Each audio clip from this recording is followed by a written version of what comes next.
Human greatness does not lie in wealth or power, but in character and goodness. These are the words said by none other than Anne Frank. How many of you heard or read about Anne Frank? I have read her diary and I acknowledge her quality of writing.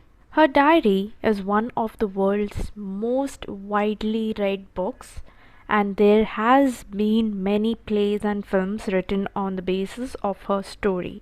Now, when thinking of this brave 13-year-old girl, most think of the Jewish culture, Adolf Hitler, and the Nazi soldiers of Germany, but we really try to understand the pain and suffering that they had to go through. And in this lesson, you will come to know why she is so famous and what she had to go through in her life.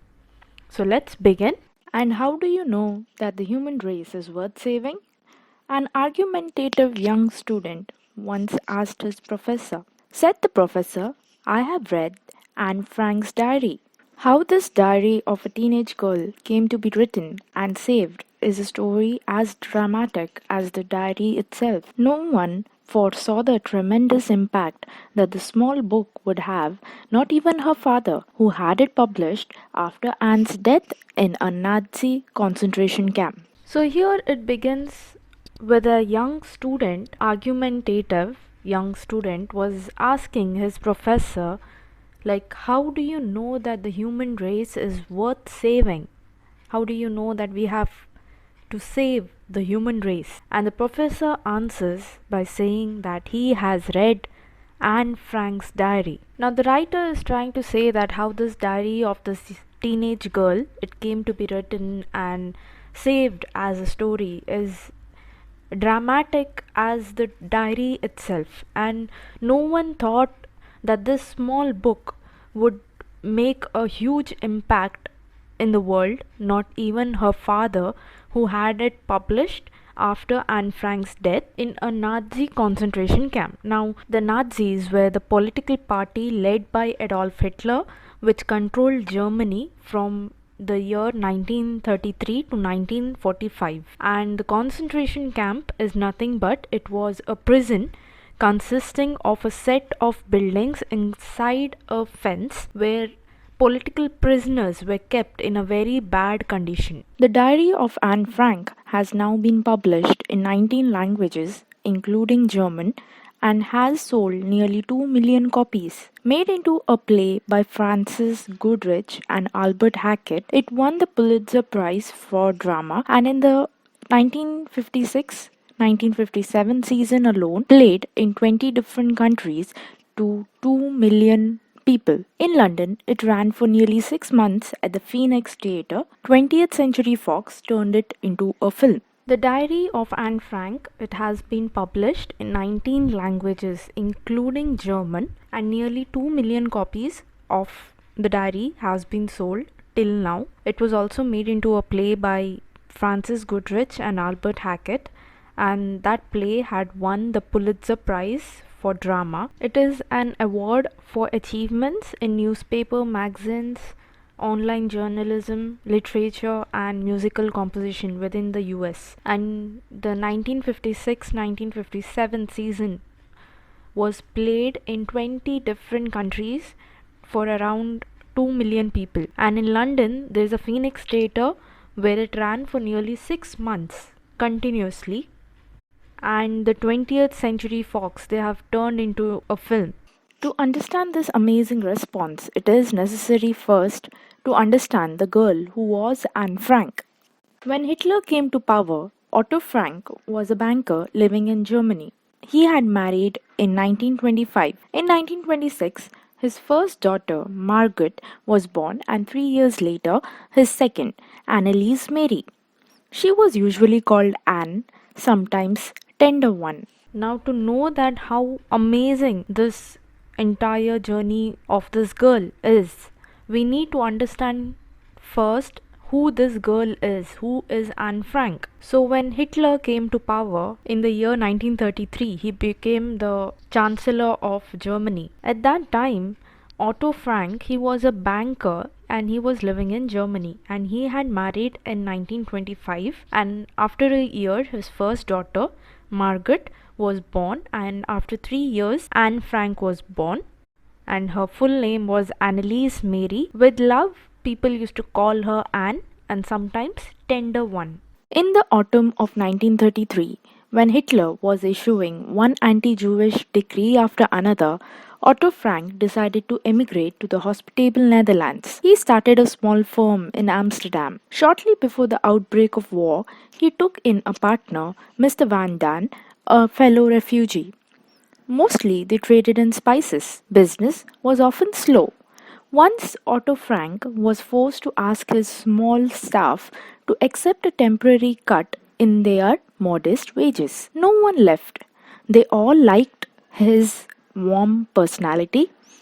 They admired his courage and the evident care he took to give his two girls a good education. Now, in the autumn season of 1933, Hitler was issuing one after another anti Jewish decree. Decree is nothing but he was issuing an order having the force of a law. So, at that time, Otto Frank he decided to emigrate to the Netherlands, and he started a small business in Amsterdam. And shortly before the outbreak of the war, when the war was about to begin, he took in a partner called Mr. Van Daan, and he was a fellow refugee. And their business was more about trading spices, and business was very slow. And once Otto Frank was forced to ask his small staff of his company to accept a temporary cut in their wages, in their salary, nobody left the job because they were getting less. They all liked his warm personality. They admired his courage and the care that he used to give for his two girls, and he always used to provide them a good education. They all liked his personality, his behavior. As a pupil, Anne was not particularly brilliant. Most people believed with her parents that Margaret, her elder sister, was more promising. Anne was chiefly remarkable for the early interest she took in other people. She was emotional and strong willed, a real problem child. Her father once told me, a great talker and fond of nice clothes. Life in town, where she was usually surrounded by a chattering crowd of girlfriends, suited her exactly. This was a lucky fact because the Frank family could only rarely afford a holiday, nor did they own a car. Now, as a student, Anne was not very brilliant, and most people believed with her parents that the elder sister Margaret was more promising than Anne. But Anne was very much emotional and strong willed, and she would get mingled with the people. Once her father had told that she was a real problem child, and she was talkative, a great talker, and fond of nice clothes. And where they were living in a town, she was usually surrounded by talking friends, chattering friends. She enjoyed it, and also they couldn't afford a holiday and go out somewhere and have fun, and they did not even own a car. They were a middle class family and they were just trying to make their ends meet. When the Nazis invaded the Netherlands in May 1940, the Franks were trapped. Earlier than most Jews in Amsterdam, Otto Frank realized that the time might come when he and his family would have to go into hiding. He decided to hide in his own business office, which faced one of Amsterdam's tree lined canals. A few derelict rooms on the upper floors, called the Annex, were secretly prepared to house both the Frank and the Van Daan families. In the month of May 1940, the Nazis had invaded the Netherlands, and now the Franks were trapped. His family was trapped in Netherlands. And earlier than most Jews in Amsterdam, Otto Frank had realized there might be a time where they have to hide. So he had decided to hide in his own business office, which faced one of the Amsterdam's tree lined canals. Canal is nothing but an artificial waterway constructed to allow the passage of boats or ships inland or to convey water for irrigation. There were few rooms in a bad condition on the upper floors, and it was called the Annex, were secretly prepared to house both the families, that was the Franks family and the Van Dan's family. Early in July 1942, Margaret Frank was called up for deportation, but she did not go. Straightway, the Franks moved into their hiding place, and the Van Dans followed shortly afterwards. 4 months later, they took into their camp lodgings another Jew, a dentist. Now, early in the month of July 1942, Margaret Frank, the eldest daughter, she got a call for deportation. Deportation is nothing but forcing to leave the country. But she did not go, and immediately the Franks, the entire family, they moved into their hiding place in the secret annex. And after some time, the Van Dans followed there. They also came and joined them. And after 4 months of hiding in that place, they took one more refugee into their hiding, and that was a Jew who was a dentist. Songbird in hiding. There were 800 people. Any sound, any light might betray their presence. A tenuous link with the outside was provided by the radio and by 4 courageous members of Otto Frank's staff, 2 of them typists, who in secret brought food, magazines, books. The only other company they had was a cat. Now, totally, there were 800 people in that secret annex. Who were those 8 people? Mr. Frank, his wife, and 2 daughters. Mr. Van Dan, his wife, and his son, and the dentist. So, totally 8 members were inside that secret annex, and any sound, any light might betray their presence. So, they had to keep everything low. No light, no sound. They needed to speak in whispers so that nobody could hear outside and understand that they are into hiding. And they had a very little link with the outside, and it was provided by the radio and by 4 colleagues, that is the members of Otto Frank's staff. In that, 2 of them were typists who in secret they used to come and give them food, magazines, books. They used to supply some things to them, and the only other company they had was a cat with them. While in hiding, Anne decided to continue a diary which her parents had given her on her 13th birthday. She described life in the annex with all its inevitable tensions and quarrels, but she created first and foremost a wonderfully delicate record of adolescence, sketching with complete honesty a young girl's thoughts and feelings, her longing and loneliness. I feel like a songbird whose wings have been brutally torn out and who is flying in utter darkness against the bars of its own cage. She wrote when she had been isolated from the outside world for nearly 16 months. 2 months later, she had filled every page of the diary, a small book bound in a tartan cloth, and one of the typists, Miep, gave her an ordinary exercise book. Later, she used Margaret's chemistry exercise book. Now, while the journey in this hiding, Anne decided to continue a diary which her parents had given her as a gift on her 13th birthday.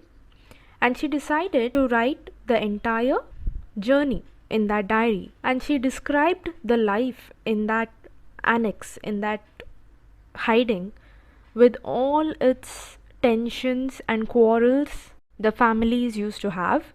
But she created first and foremost a wonderful record. As I said in the beginning, I acknowledge the quality of writing that she has done in that diary. The way she has portrayed adolescence spirit, that is since she was a teenage, and sketching a complete honesty of a young girl's thoughts and feelings that she used to feel, her longing and loneliness that she used to feel inside that hiding, where she has to keep everything low profile. She had written in that diary, "I feel like a songbird whose wings have been brutally torn out and who is flying in utter darkness against the bars of its own cage." She has written it so beautifully. And she had written these words when she was isolated away from the outside world for nearly 16 months. It had been almost 16 months when she was into hiding, and at that time she had written this, that she felt like a songbird. She wanted to be free. She wanted to see the world. She wanted to explore the world. But her wings were broken, torn out brutally, and it was as if she is flying in darkness in her own cage. She was a teenager, and in 2 months later, she had filled every page of the diary. The book was complete, and a small book bound in a tartan cloth. It's a woolen cloth with a woven pattern of straight lines of different colors crossing at right angles. Since the book was complete, she wanted to continue her writing, and one of the typists, Meep, she gave her an ordinary exercise book, and she completed that also, and later she used her elder sister's chemistry exercise book to complete her diary. Her diary reveals the trust she puts in a wise father, her grief because, as she feels it, her mother does not understand her, the ecstasy of a first rapturous kiss, exchanged with the Van Dan's 17-year-old son. Finally, the flowering personality, eager to face life with adult courage and mature self insight. Now, her diary reveals the trust that she had in her father, and her father was a very wise father. Her grief, her sadness, because as she feels it, her mother does not understand her. She has written like it's normal in a teenage adolescent period that there will be fights between the mother and the daughter because they think that they don't understand each other. So she felt more relaxed and comfortable with her father. She writes everything about it in the diary, that her mother doesn't understand her, the ecstasy or the state of extreme happiness that she had of her first kiss that she exchanged with Van Dan's 17-year-old son, and finally the personality that she was developing, eager to face life with that adult courage. And she also had a very mature insight of herself. She knew what she was doing, and it was wonderful about her. On a slip of paper, Anne wrote fake names which she intended to use in case of publication. For the time, the diary was her own secret which she wanted to keep from everyone, especially from the grumpy dentist with whom she had to share her tiny bedroom. Her father allowed her to put her diaries in his briefcase. He never read them until after her death. Anne always wanted to publish her diary. She had dreams of doing that, and in a paper she would always write fake names which she wanted to use in case of publication. And for the time, diary was her own secret. No one knew about her diary and no one read it.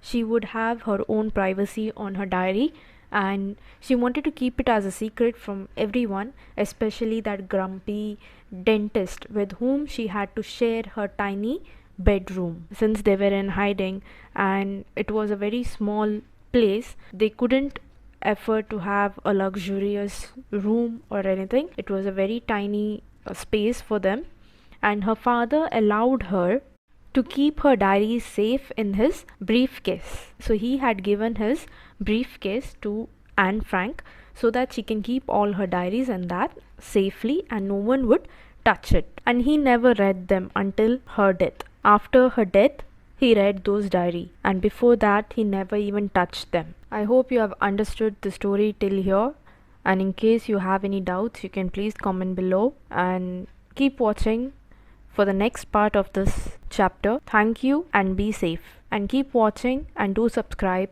for more videos.